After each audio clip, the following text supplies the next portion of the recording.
Not much too. Alright, lads, so we're back in the studio. And next topic of conversation is the All Whites and Ricki Herbert. Now, I'll say a little something, and then I think Sam's got a little something to say about the topic as well. So the All Whites coach, Ricki Herbert, is probably going to blame the pitch, the heat, and the general conditions of the Solomon Islands, and anything else he can conjure up. But the facts are simple. The All Whites lost 2-0 to New Caledonia.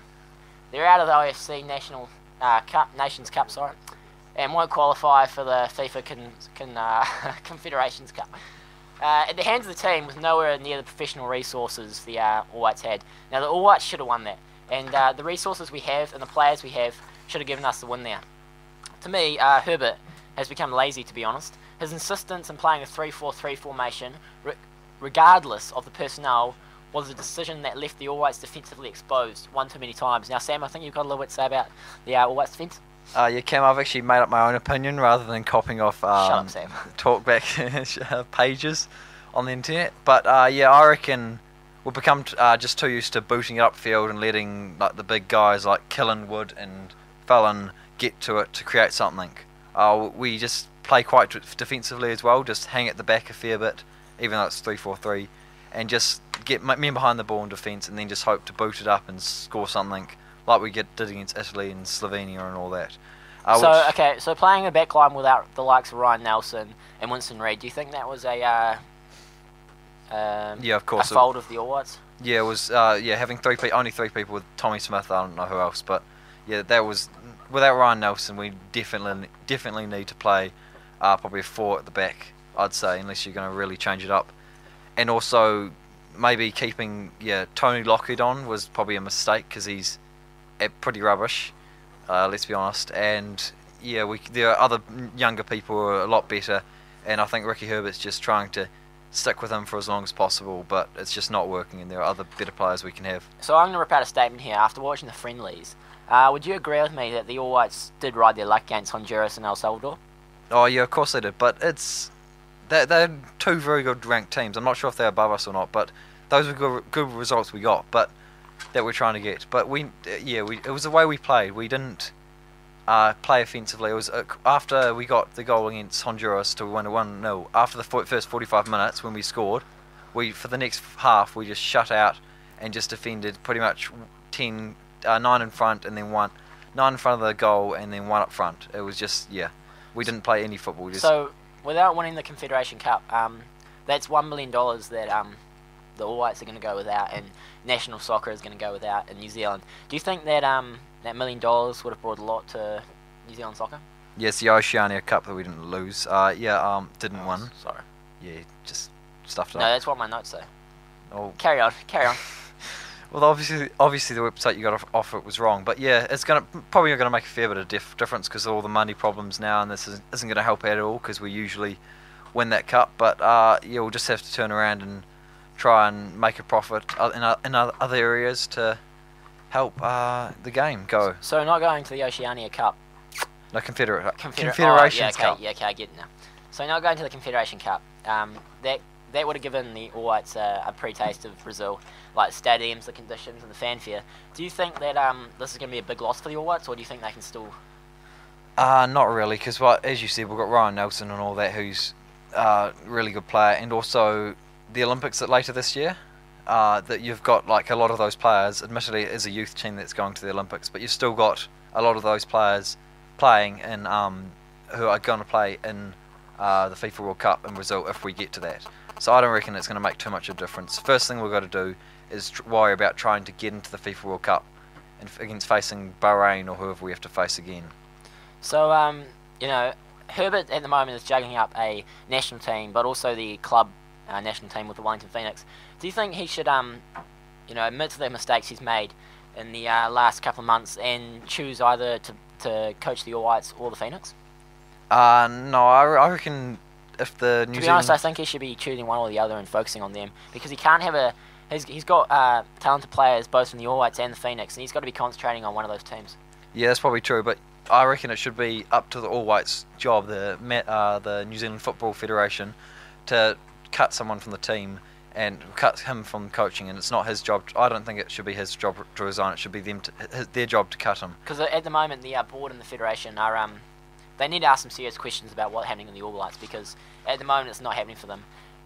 We're spending too much time, pointing to Herbert's 2009-2010 heroics with the All Whites in the World Cup. But how long can he ride on this for? To be honest, it was a great achievement, and you've got to give credit to him. But can he ride on this credit for longer? Well, he did get the 1-0 against Honduras, which admittedly was played terribly, but he did get the result, and he is getting a fair few results apart from the stuff up against New Caledonia. New Caledonia. There you go, good man. I did get the pleasure to watch that game. By all means, New Caledonia did play a good game, but we've got to be pointing to somewhere about why this didn't happen, because on paper we should have won that game. Yeah, true. We definitely should have won it. So yeah, I guess that's up to New Zealand Federation to put a review up of like the coach and coaching staff and everything, the whole management stuff, just so we can see if what we're doing is right or not and everything. But yeah, also on the semi-final, which was played yesterday, I think, against the third and fourth playoff against Solomon Islands, we were up 3-0 at half-time, courtesy of a Chris Wood hat-trick. But this was a very young team that Ricki Herbert put out. But they came back to be drawing 3-3.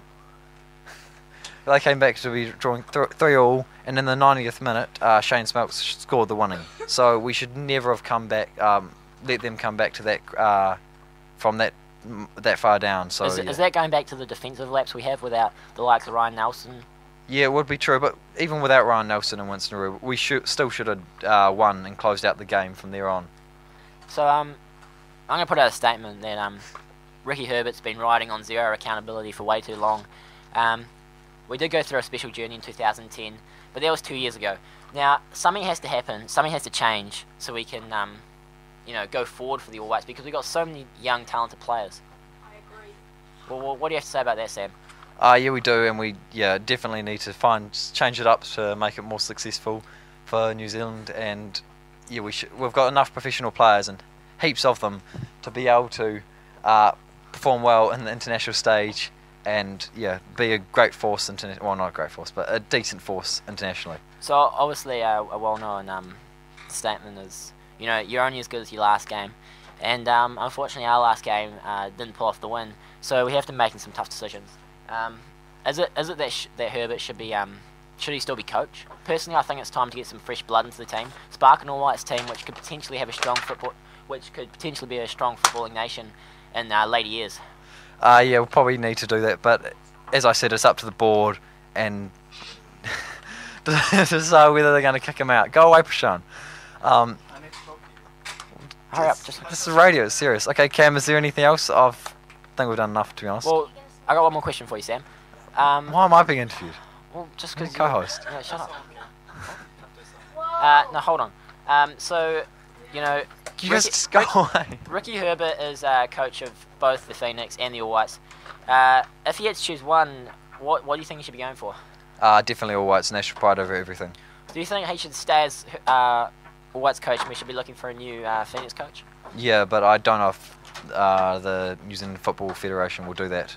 I reckon, they might cut him from the All Whites, but I reckon if he had to choose one, he would choose and should choose the All Whites. Alright, so I'm going to leave this question open to the audience. If anyone has a view on the All Whites and Ricki Herbert and whether he should still be coach, feel free to come to the studio and talk to us about it.